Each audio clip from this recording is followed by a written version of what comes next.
बुद्ध कहते हैं कि वासना दुष्पूर्ण है। दुष्पूर्ण का अर्थ है कि एक ऐसी चीज जो कभी पूरी नहीं होती है। यहाँ पर जो सबसे ज़्यादा ध्यान देने वाली बात है वो ये है कि बुद्ध वासना को ना तो अच्छा कहते हैं और ना ही बुरा कहते हैं। ज़्यादातर लोग ये सुनते समय यही गलती करते हैं कि वो एक पक्ष को पकड़ लेते हैं, जिसके कारण वो बुद्ध को समझ नहीं पाते कि वो कहना क्या चाह रहे हैं।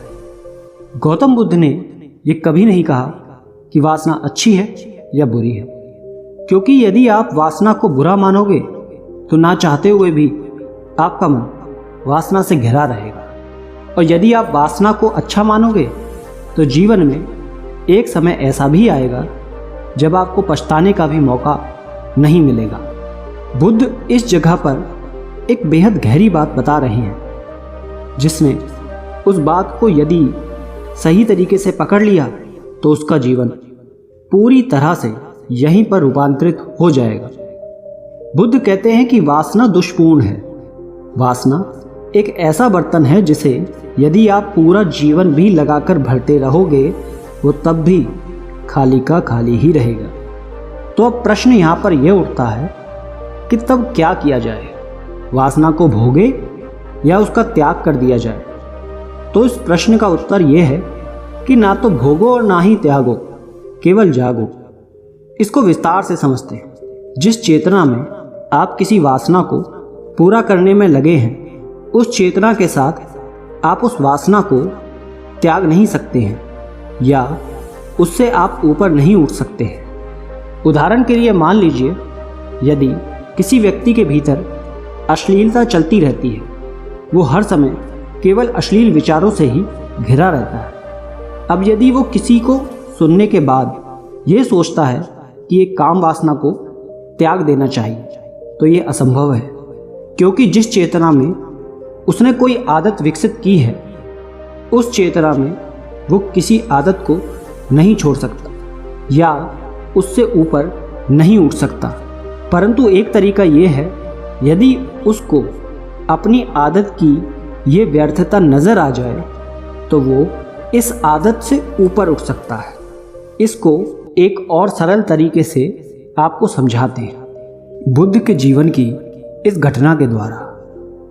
एक बार एक व्यक्ति बुद्ध के पास आता है और उनसे कहता है कि तथागत, मैंने अपने जीवन के वो काम किए जिनसे मुझे लगता था कि मुझे खुशी मिलेगी, और खुशी मिली भी, लेकिन वो कुछ समय के लिए थी। मैं अपनी सभी वासनाओं को पूरा करता रहा, अपनी काम वासना में लिप्त रहा, लेकिन फिर भी न जाने क्यों अभी भी भीतर कुछ खालीपन सा है, कुछ ऐसा है जो अभी भी अधूरा है।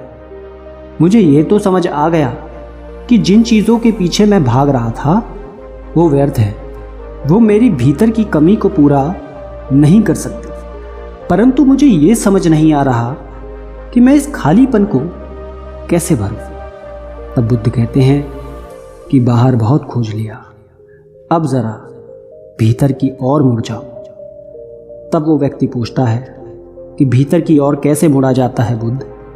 भीतर की ओर जाने के लिए मुझे क्या करना होगा? तब गौतम बुद्ध कहते हैं कि पहली शर्त यही है कि तुम्हें भारी वासनाओं की व्यर्थता नजर आनी चाहिए। दूसरी शर्त यह है कि तुम ये समझ जाओ कि तुम्हारे पास जो ये जीवन है केवल इसी क्षण है। अगले क्षण ये जीवन होगा या नहीं, यह निश्चित नहीं है। इसलिए इस बात को स्वीकार करो कि जीवन इसी क्षण है, जो भी करना है अभी करना है। तीसरी शर्त है ध्यान। जब तुम इन 3 शर्तों को स्वीकार कर लोगे, तुम्हारे भीतर की जीवन यात्रा शुरू हो जाएगी। इस वीडियो को सुनने के बाद बहुत से लोगों ने यह तय किया होगा कि वो अपने सभी वासनाओं को त्याग देंगे और सच्ची खुशी को पा लेंगे, परंतु इसमें आपसे ये नहीं कहा गया कि आप अपनी वासनाओं को त्याग दो, क्योंकि वासना का अर्थ केवल काम वासना ही नहीं है। वासना का अर्थ है इच्छा। हम आपको बस इतना समझाना चाहते हैं, जो इच्छा वासना आपको बार बार दुख दे रही है, तकलीफ दे रही है, उससे ऊपर कैसे उठे। तो इसके लिए आपको कुछ सूत्र बताते हैं। पहला, अपनी चेतना को बढ़ाएं।